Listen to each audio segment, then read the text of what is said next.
та бүхэндээ энэ орой мэнд хүргэе. Өнөөдрийн хинтийн мэдээллийн хөтөлбөр эхэлж байна. Өнөөдөр олон улсын хүүхдийн эрхийг хамгаалах өдрөө. Нар хур тэгшэрсэн энэхүү өдрийн баярын үйл ажиллагаа эрүүл орчинд инээмсэглэж амьдарцгаая уран дор зохион байгуулагдлаа. 2011 оны хүүхдийн эрхийг хамгаалах өдөр нь Монгол улсын шадар сайдын баталсан хүүхдийг болзошгүй эрсдлээс урьдчилан сэргийлэх хамгаалах олон нийтийн санаачлагын хүрээнд өрнөж хүүхдэд ээлтэй орон нутгийн хөгжлийг дэмжсэн хүүхдүүдийн сайн сайхны төлөө эрүүл орчинд инээмсэглэж амьдарцгаая уран дор зохион байгуулагдж байна.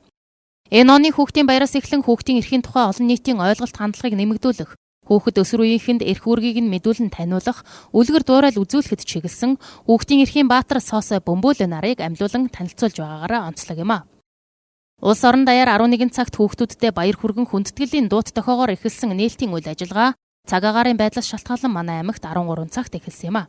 Аймгийн хүүхдийн төлөө хилтэс жил бүрийн хүүхдийн баярыг гардан зохион байгуулдаг уламжлалаараа энэ жил хүүхэд багчуудынхаа дунд 20 гаруй төрлийн тэмцээн уралдаануудыг зохион байгууллаа. Нээлтийн үйл ажиллагаанд хүүхдийн оролцооны байгууллагын авьяаслаг сурагчдад шагнал гардуулж, цэцэрлэгийн авьяаслаг сурагчид урлагийн тоглолт үзүүлж, аймгийн засаг даргын санаачилсан 90 морин хуур хандивын үйл ажиллагааны хүрээнд байгууллага аж ахуйн нэгжүүдээс хандивсан морин хуураас 10 морин хуурыг Цэц Монгол морин хуурын чуулгын хүүхдүүдэд гардууллаа. Мөн улсын хурлын гишүүн Батэрдийн санаачилсан их байглаа хэн сайн мэдэх вэ сурагчдын дунд зохиосон тань мэдхийн уралдааны шагналыг гардуулж супер шагнал болох ноутбукээр Тэмүүжин цогцлбор сургуулийн 9-р ангийн сурагч Буян Үлзий шагнагдсан юм а. Нисэх загварын үзүүлэх тоглолт нефтийн хойно задгай талбайд 2 төрөлд явагдаж Ханхинтийн цогцлбор сургуулийн сурагчид болох Дорж Цэмб, Нямдаваа, Бэлгүүн, Батмөнх, Цогтбаяр нар амжилттай оролцож тэргүүн байруудыг эзэлсэн бол Ааха тэмцээнд нийт 60 хүүхэд оролцсноос 4-р сургуулийн 8-р ангийн сурагч Бэлгүүн төрүүлж ундаг дугуугаар шагнууллаа. Бид бүжиглэх дуртай тэмцээнийг Хаан банкнаас зохион байгуулж сургууль цэцэрлэгийн олон авьяаслаг сурагчид өрсөлдөж хамтлаг бүжгийн төрөлд Тэмүүжин цогцлбор сургуулийн Алтан зул хамтлаг тэргүүлж 4-р сургуулийн бүжгийн хамтлагууд удааллаа. Мөн баярын үеэр аймгийн арчилсан намын хорооноос хүүхдүүдэд зармаг тарааж баярын бэлэг гардуулан хүүхэд багчуудыг баярлуулсан юм а. Өндөрхан хотын захирагч Должин хүүхдийн баярын энэ өдөр хорвоод мэндэлсэн бяцхан үрсэд баяр хүргэж гарын бэлэг гардууллаа. Баярын энэ өдөр манай аймагт 2 хүү, 1 охин, нийт 3 иргэн шинээр мэндэлжээ. Буянтай ээжүүдийг алдаршуулах хүндэтгэлийн үйл ажиллагаа өчигдөр Ханхинтийн чуулга дээр зохион байгуулагдлаа. Хамгийн олон хүүхэдтэй ээжээр 24 хүүхэд төрүүлсэн Батөчрийн Бямба хэмээх хазаа буурал тодорлоо. Жил бүрийн их үрсийн баярын өдрөөр олон хүүхэд төрүүлж өсгөн хүмүүжүүлсэн хүндэт ээжүүдээ алдаршуулах буянтай ээж хүндэтгэлийн үйл ажиллагаа явагддаг билээ. Монголын эмэгтэйчүүдийн холбооны Хинтийн аймаг дахь салбар зөвлөлөөс зохион байгуулдаг тус үйл ажиллагаанд жилдээ 9-с 20 ээжийг өргөмжлөн алдаршуулдаг ажээ. Өчигдөр Ханхинтийн чуулгад энэхүү үйл ажиллагаа зохион байгуулагдаж 18 ээжийг буянтай ээжээр тодрууллаа.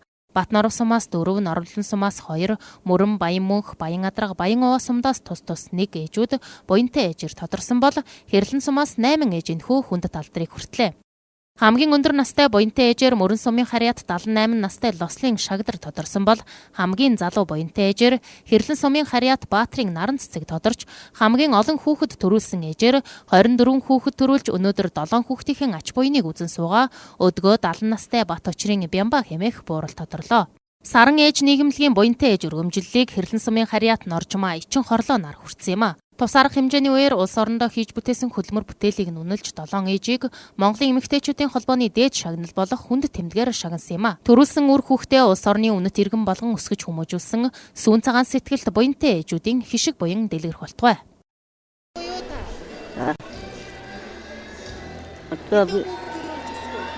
Би 7 хүүхэдтэй эсэмэнд өсөж байна. Би Батнаруу хүн. Батнаруу сумын 2-р иргэд. Тэн сэрэнгид бэлүүдээ. Зарим нь хөдөө үйдэг. Тий, малчин.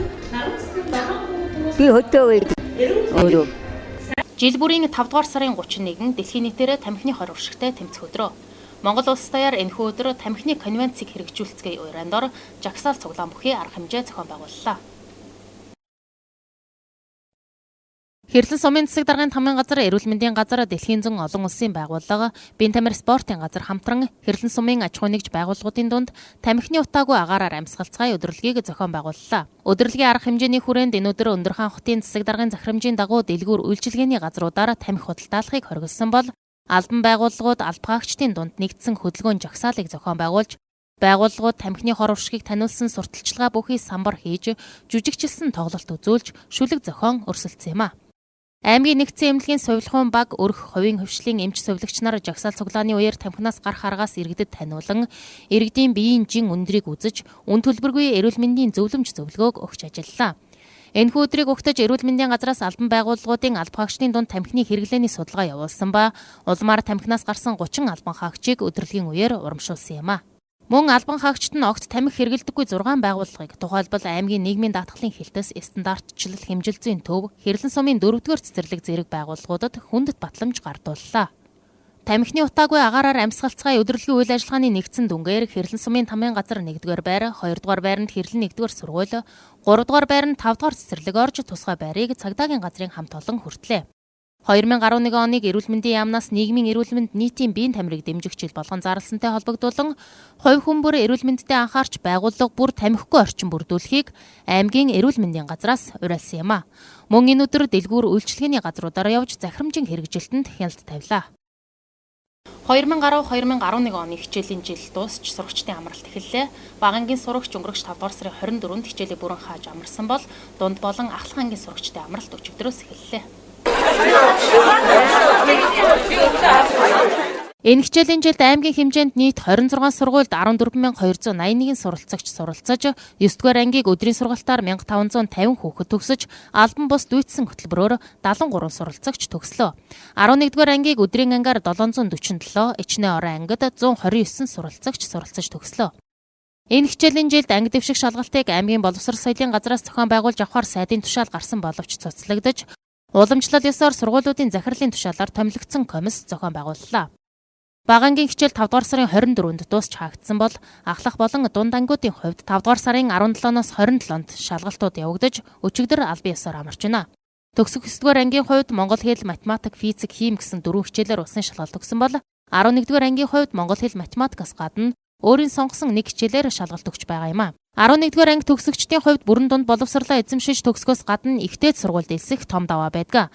Энэ жил 853 сурагч элсэлтийн ерөнхий шалгалт буюу конкурс өгөх бөгөөд шалгалт 6 дугаар сарын 17, 18, 19-нд хэрлэн 1-р сургууль дээр явагдана.